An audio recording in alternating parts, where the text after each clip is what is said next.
evening. Thank you so much for joining us tonight. We're a small group. It's going to be intimate and cozy.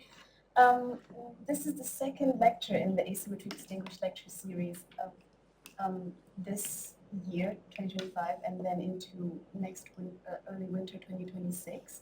It's sort of the third cycle that Asymmetry and the Quartet are collaborating on. And we're very excited to invite artist and filmmaker Ricardo Yui here today to speak about his artistic practice as a filmmaker. Most of you know asymmetry really, really well, but as best practice goes, I will just introduce ourselves in a nutshell. We are a non-for-profit based in East London supporting curators, researchers, and scholars with Chinese and Sinophone backgrounds, and out of that we have created various scholarly and curatorial placements. One of them is with the Quartet, and we have our postdoc fellow Yu Zheng, who with Wenyi Teo, senior lecturer in modern and contemporary Asian art, and myself, we've been convening these lecture series. And today I want to give a special shout out to Yu as well, because you are specializing in film studies as well. So Ricardo's practice is very much sort of up your alley too. So we're excited where this conversation today is going to take us.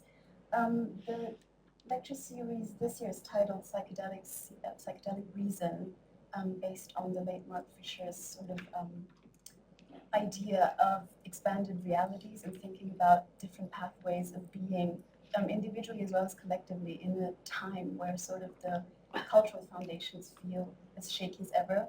But we don't want to invoke doomsday. That's why we have this amazing series with various speakers who want to talk to us about different ways of thinking about arts and culture and how we can be.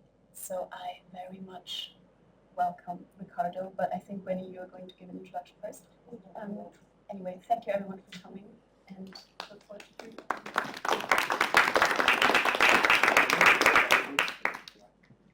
Thank you, everyone. Thank you very much for coming. And of course, many thanks to Asymmetry Foundation for enabling us to have this platform where we can have these conversations about how artistic practice might prompt us to rethink, I think, a little bit more carefully about the conditions shaping our present. So as Michelle mentioned, this year we are working through the idea of psychedelic reason, a term that Mark Fisher used to describe moments of heightened perception and lucidity, in which we glimpse how the structures of reality that are usually felt to be stable and fixed, that organize our experience of the world, reveal their underlying contingency, and hence their malleability.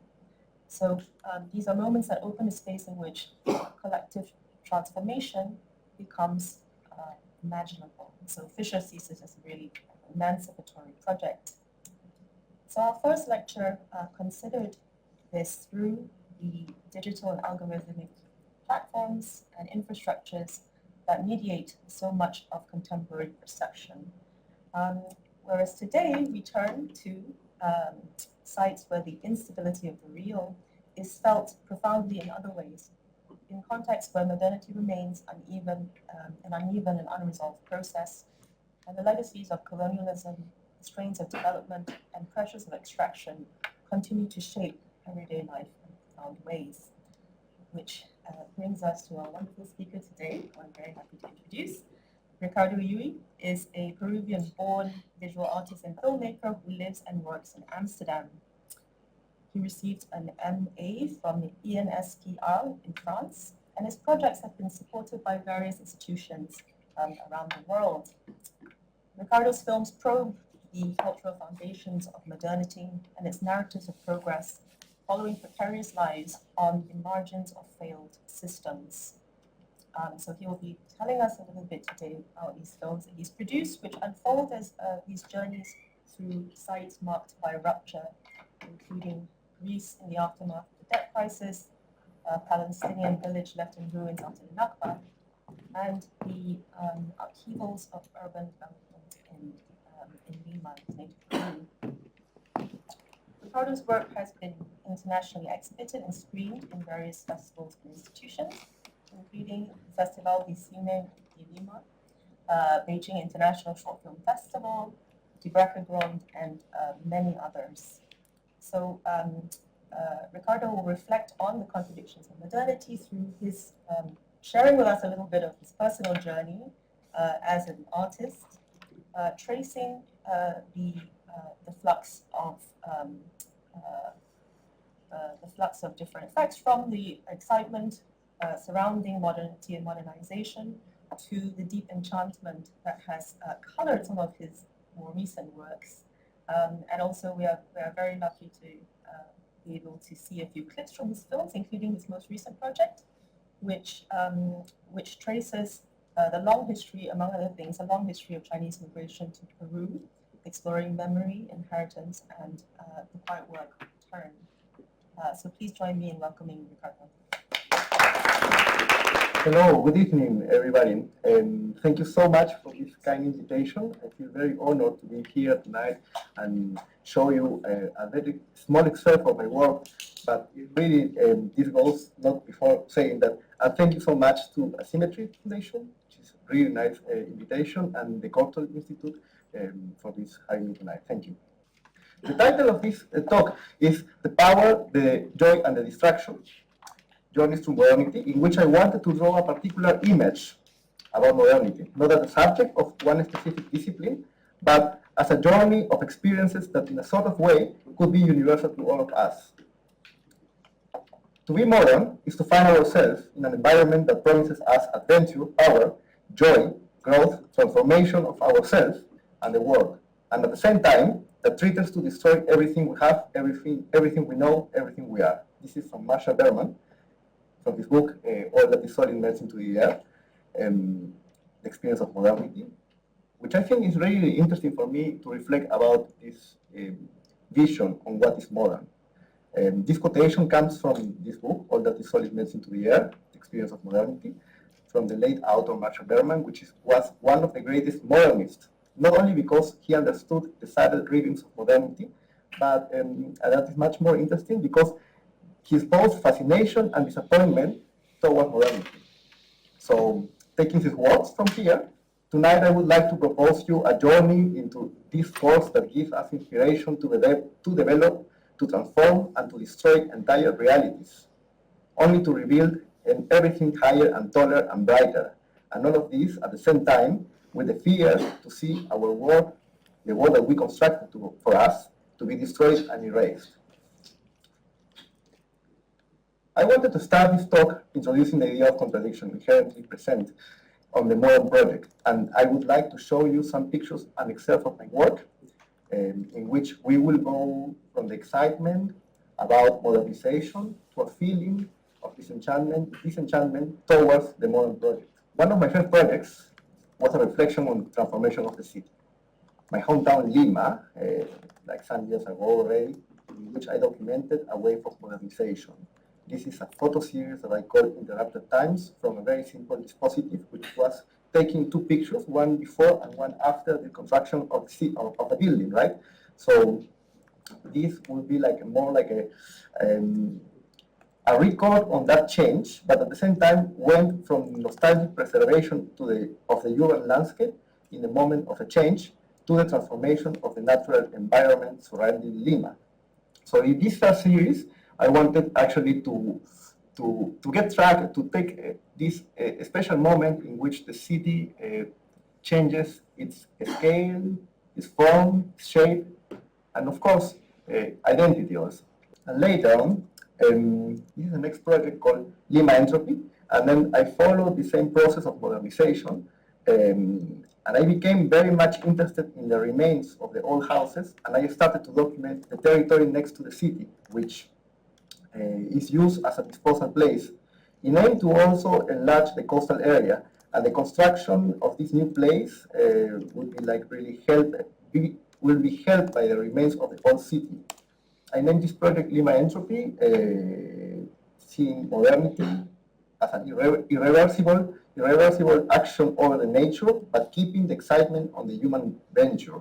I was fascinated by the human will to transform and transcend by the means of its futile actions, which is seen in these images, is a gesture of transformation, that the landscape, the transformation of the landscape, and that way I was interested in how specific they looked. The kind of transformation that I follow gives a little bit of archaic feeling. I mean, you must understand, it's not the modernity that we have always thought it is. Could be the modern gesture, but followed by this very archaic way to do it. So basically, yeah, it's the gesture of modernity I was really interested in. Then I elaborate an audiovisual essay that shows the modern transformation as an universal and timeless gesture, very human in the end. What I was really interested in this actually was the gesture of transforming the landscape, but at the same time looks like also like suspended, let's say. So from this point, the reflection opened up into the notion of action in itself.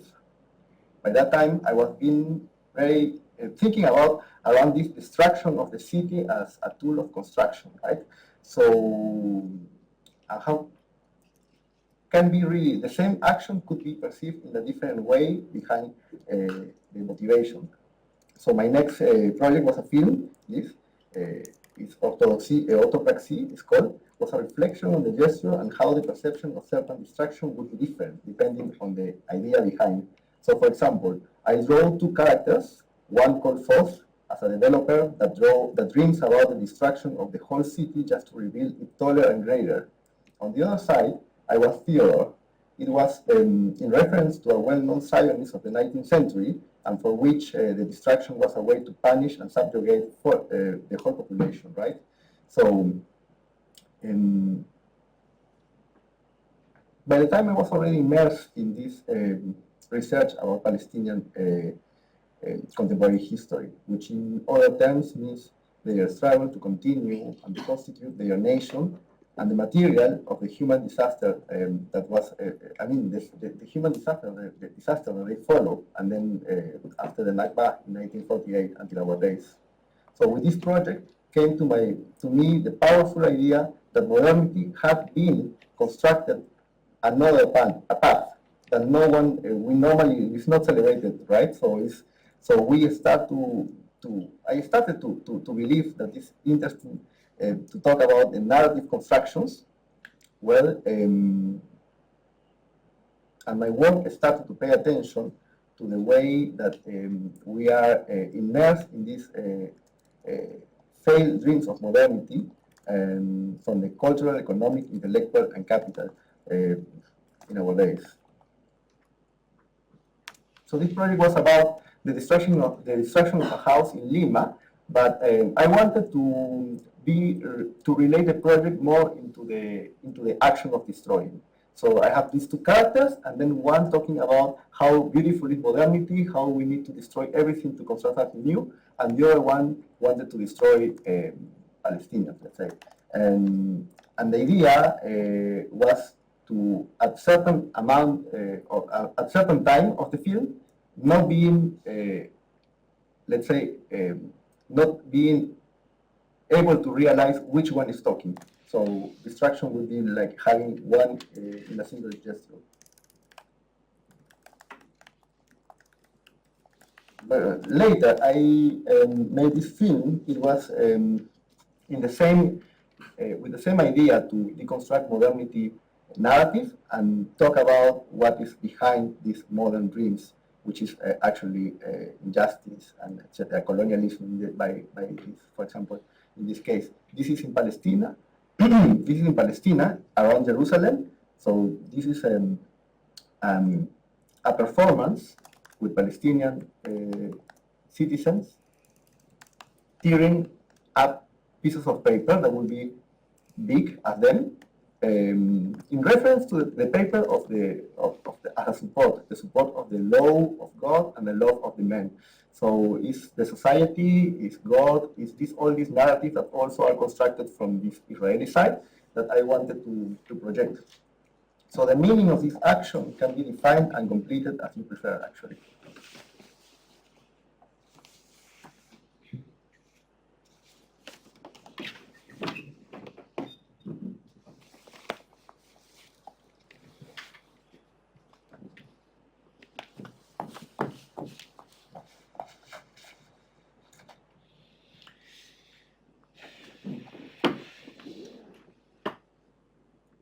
So following this logic, I wanted to introduce this project, Das Neue Athens, the New Athens, in which I follow a person, a homeless person in Athens, and I wanted to create a space of reflection on what happened with the Greek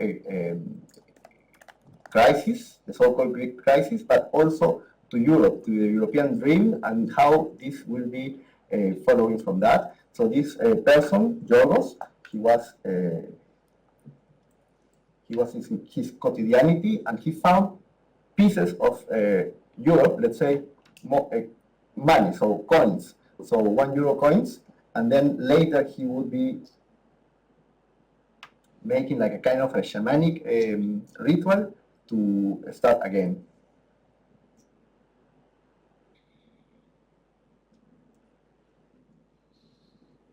The end of the world is the beginning of another. Faust and Sophia wander in the monumental gloom of the modern times. She's pregnant, he builds visions of the new.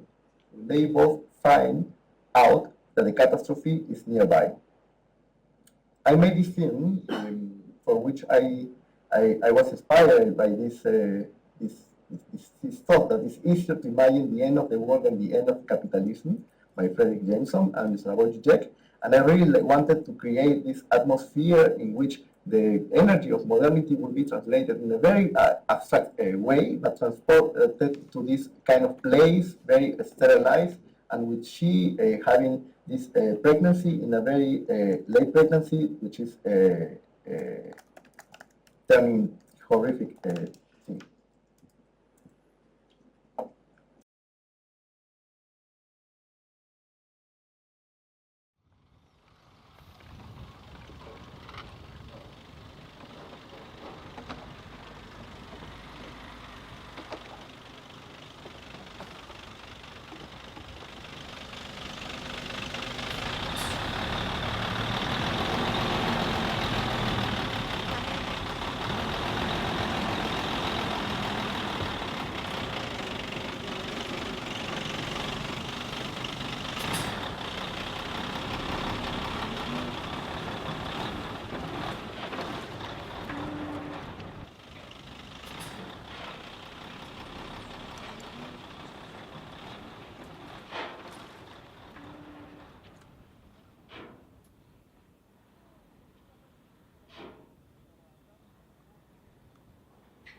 Abro los ojos y veo la nueva imagen.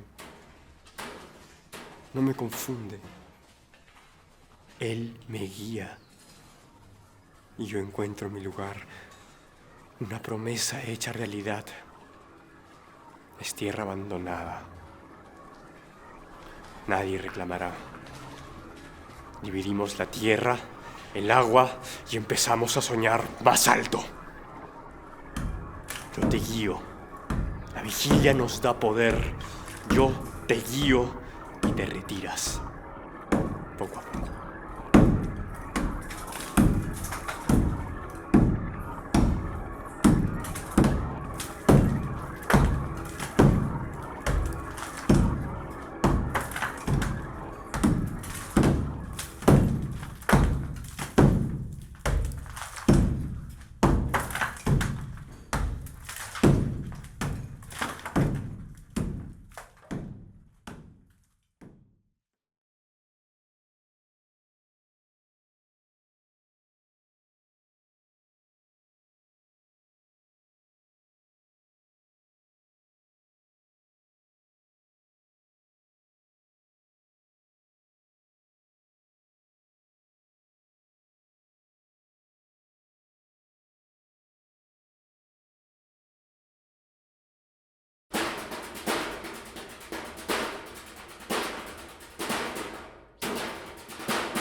So after my explorations in video, I started to be much more interested in film, in the way that it's not only like the abstraction of the place that I am interested in, but in the story behind and the story that would be like character driven. And of course, I like it to also this kind of a dramatic approach, also with horror.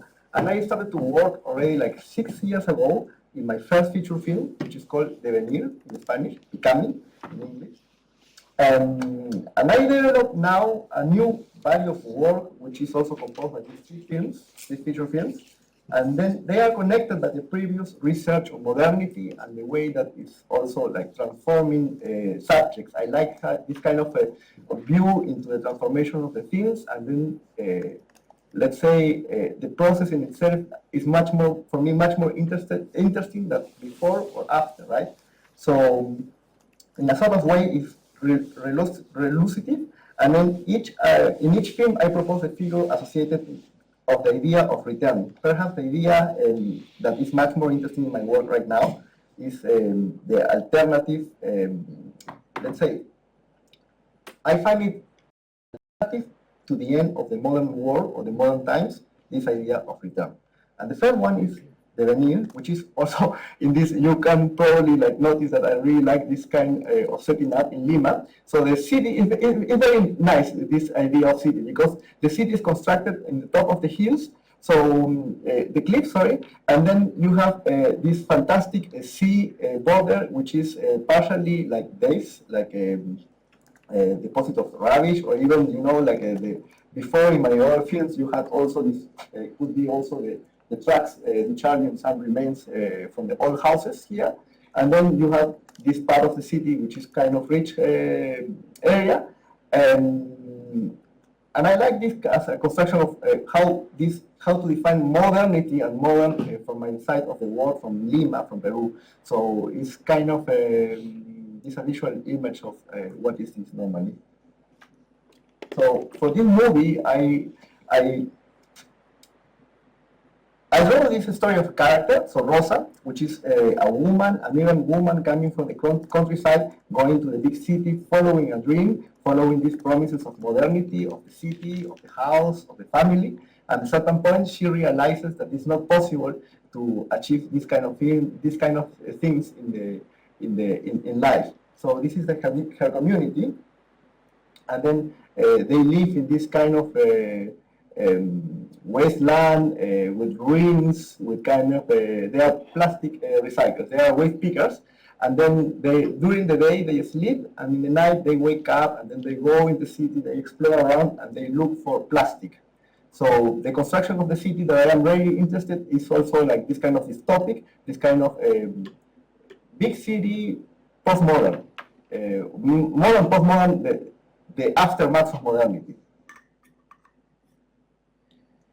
So I think it's, in a sort of way, the way that I constructed this film is also related to my visual, so my background as a visual artist. So I like this idea to put in a character the dramatic weight, but at the same time, I think there are also some images that will be more abstract and even symbolic, let's say. And the whole thing is that Rosa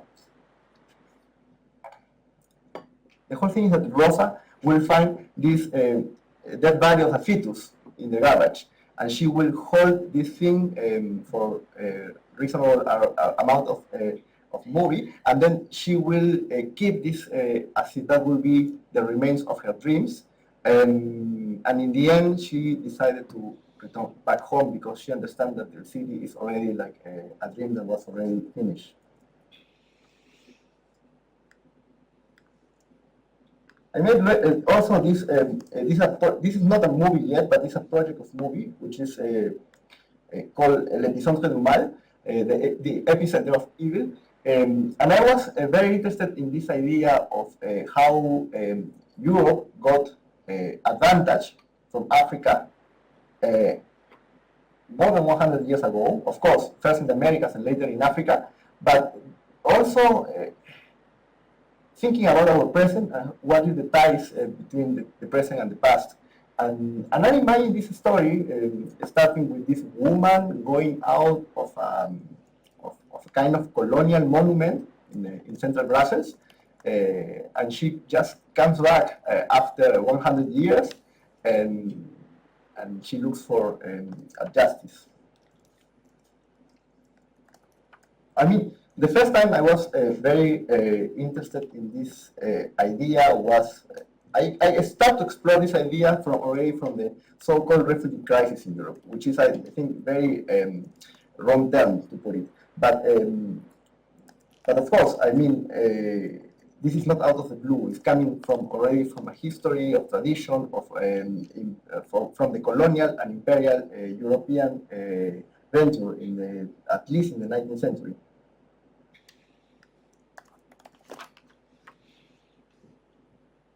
Out.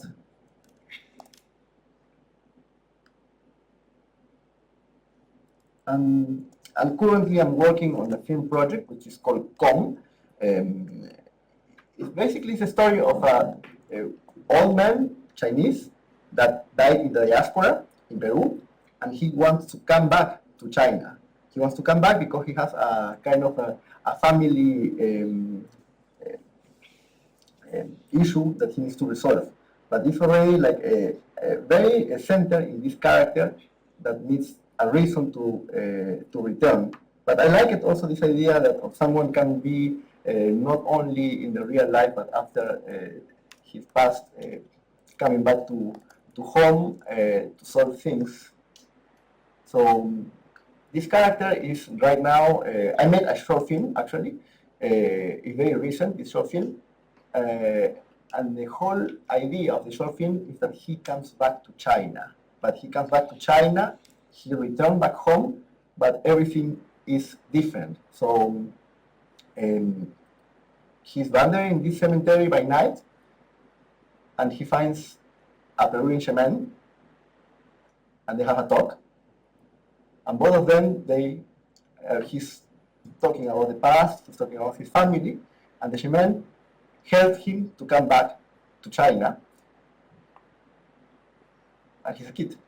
And he's in Guangzhou. But I mean, the whole thing with this idea, I think, is like, I don't know if that is related to modernity, I don't think so, but still, I think it's a kind of exercise for me to believe that returns have different meanings. And the idea of shaman, for instance, is also, I guess, part of my reflection on modernity. So having this approach that I need to solve in another way possible. So modernity is finished, the modern dream is already finished, and all these ways to understand the world are actually also in the very end of their possibilities. And with the figure of the shaman, I wanted actually to create or to give another logic, which is different than the one that I was working in the last 10 years. And yes, it's like, I think it's a kind of alternative to the modern structure of things.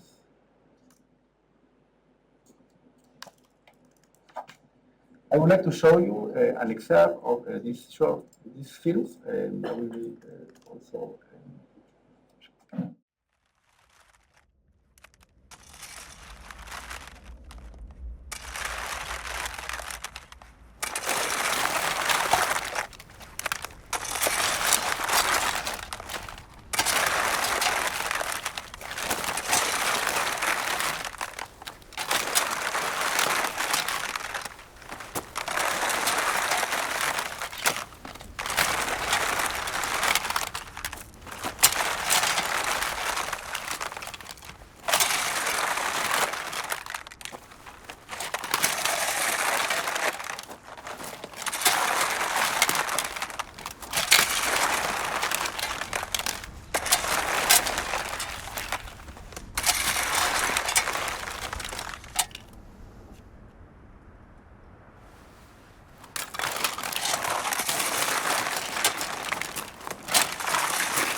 Aquí no ha pasado nada.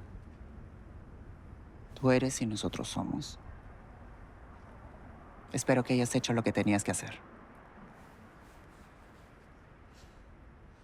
Muy bien, mi niña. Yo sabía que entenderías. Ahora, deja eso que vamos a salir.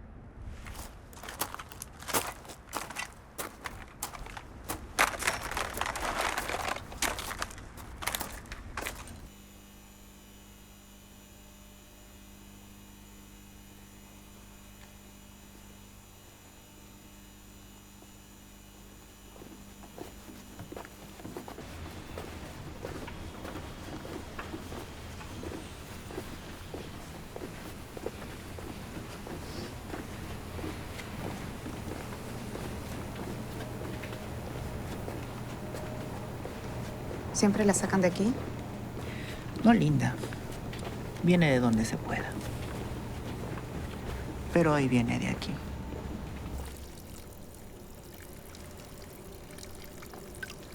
Una vez estuvimos tomando de un pozo. Qué asco. Sí. Daba asco. Pero así es cuando no hay, pues. Eso lo sé bien.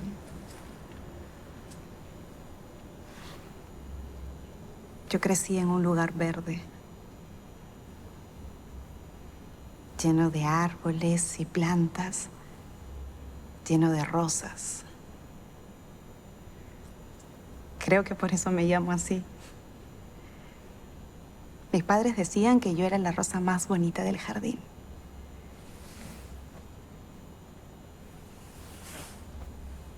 Hasta que llegó la sequía, la sed, el hambre. Y se fueron. Me fui. ¿Sin tu familia? Ellos no quisieron. El bendito lugar de origen. Estaban atados a ese sitio. ¿Los volviste a ver? No, Pero, ¿sabes cómo están? ¿Tienes noticias de ellos? me trató de traidora. Si te vas, no queremos saber de ti. Nos da igual si terminas en una fosa, porque aquí nadie te recordará.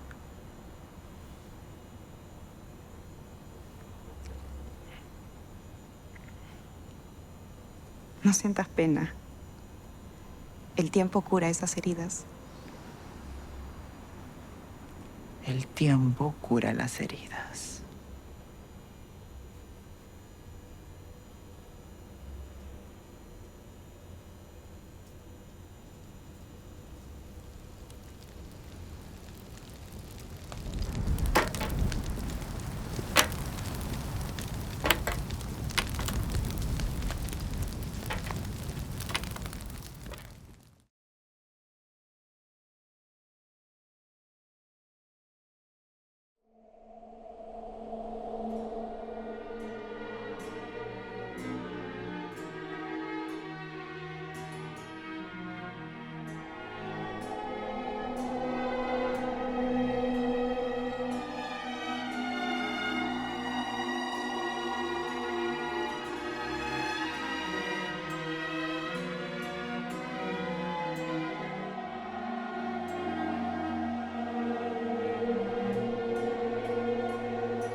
so sorry because this last excerpt was not about.